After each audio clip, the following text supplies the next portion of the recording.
Students of CBSE board class 10 class 12। बच्चों, अब आपके लिए अगर आप कंपार्टमेंट दे रहे हैं तो पास करना बहुत आसान है। डॉक्टर संयम भारद्वाज का खुद कहना है कि वो बहुत ज़्यादा कोशिश कर रहे हैं कि कंपार्टमेंट की बच्चे इस बार कैटेगरी से बाहर आ जाए। ठीक है, प्रैक्टिकल एग्जाम्स में कंफ्यूज नहीं होना है, सबको नहीं देना है। वही बच्चे देंगे जो एब्सेंट थे प्रैक्टिकल में या फिर फेल हो चुके हैं या फिर जिन पे रिपीट आया है, दोनों रिपीट बोथ। ठीक है, और जो आपको मार्कशीट मिलेगी ना बेटा, तो उस पे पास ही लिखा आएगा। अगर आप पास हो गए तो कोई कंसिडरेबल डिफरेंस नहीं होगा। कई बच्चों को लगता है कि कोई डिफरेंस आएगा, हमें मार्कशीट शो करो, तो देयर इज नो डिफरेंस। कोई, हाँ, बस डेट ऑफ इशू डिफरेंट होता है, बाकी कुछ कंटेंट डिफरेंट नहीं होता। And nobody cares about the date of issue. ठीक है, और कॉपी चेकिंग बड़े अच्छे से होने वाली है क्योंकि नंबर ऑफ कंपार्टमेंट्स इस बार भी बहुत ज़्यादा है। तो डॉक्टर संयम भारद्वाज ने ये कहा है कि copy checking is going to be very liberal and more marks will be allotted. But कुछ चीज़ों का ध्यान आपको रखना है, जैसे कि बेटा अटेम्प्ट आप ज़रूर लेकर आओगे, कोई भी क्वेश्चन खाली नहीं छोड़ना है। Write steps properly, you have to present paper well. जितने भी कीवर्ड्स हैं, इंपॉर्टेंट पॉइंटर्स हैं, उसको हाईलाइट करते हैं। आंसर्स आप क्या करते हो, पॉइंट वाइज लिखते हो। सेक्शन वाइज आंसर लिखने की कोशिश करना, क्योंकि सेक्शन नहीं तो इधर से उधर हो जाता है। एमसीक्यू जब हम बनाते हैं तो क्या करते हैं, ऑप्शन नंबर, जैसे मान लो क्वेश्चन नंबर 5 है, ठीक है, क्वेश्चन नंबर 5 का आंसर सी है, तो सी का आंसर अगर मान लो हीट है, हम सी भी लिखेंगे और ये वर्ड भी लिखेंगे, तभी हमें पूरे नंबर मिलते हैं। अगर सर्टेन कोई क्वेश्चन है, न्यूमेरिकल है, ठीक है, तो मैं सबसे पहले गिवन लिखूंगी, उसके मुझे आधे नंबर मिल जाएंगे। फॉर्मूला लिखूंगी, उसके आधे मिल जाएंगे। सॉल्व करने के हाफ एंड देन रिजल्ट के हाफ। तो ऐसे स्टेप्स में मार्क्स आते हैं और स्टेप्स में लिखना पड़ता है। कोई डायग्राम है तो उसको नीटली ड्रॉ करो एंड लेबल इट वेल। सुंदर से डायग्राम को लिखना है।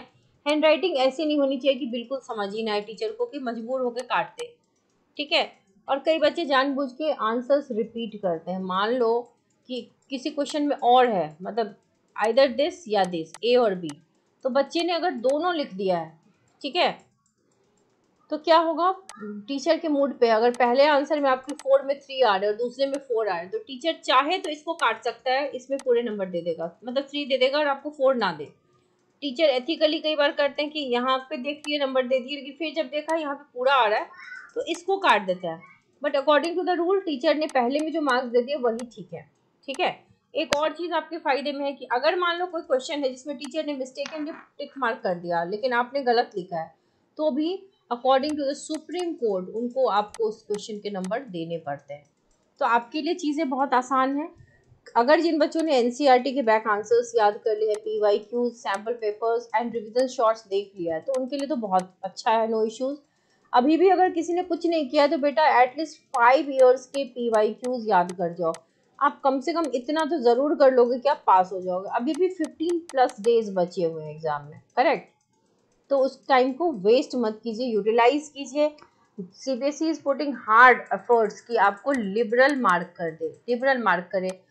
क्वेश्चन डिफिकल्ट होगा तो मॉडरेशन लगाएगी, लास्ट में ग्रेस मार्क्स भी देगी, स्टेप्स के नंबर देगी, अटेम्प्ट लेने के नंबर देगी। लेकिन आप अगर लिख के नहीं आओगे ना, पेपर अगर खाली होगा, ब्लैंक शीट, तो nobody can give you marks. तो एटलीस्ट टेक अटेम्प्ट्स, कुछ भी जो भी आता हो रिलेवेंट, जितना रिलेवेंट आप लिख सकते हो लिख के आना। ठीक है, कोई क्वेश्चन आता हो उसको पॉइंट वाइज 1 2 करके लिखोगे and right the answers neatly, present your paper well, तो आप पास हो जाओगे। एटलीस्ट 40% ऑफ द सिलेबस जो इजी होता है उसको रट जाओ, 5 साल की पीवाईक्यूज कर जाओ, इतना तो आप 15 दिन में ज़रूर कर सकते हो and you will definitely pass. जिन बच्चों की कंपार्टमेंट आई हुई है, स्पेशली फॉर केमिस्ट्री क्लास 12, बेटा special batches are there on the Zoom. You can join the batch by mailing me at this ID, या इस नंबर पर व्हाट्सएप कर सकते हैं।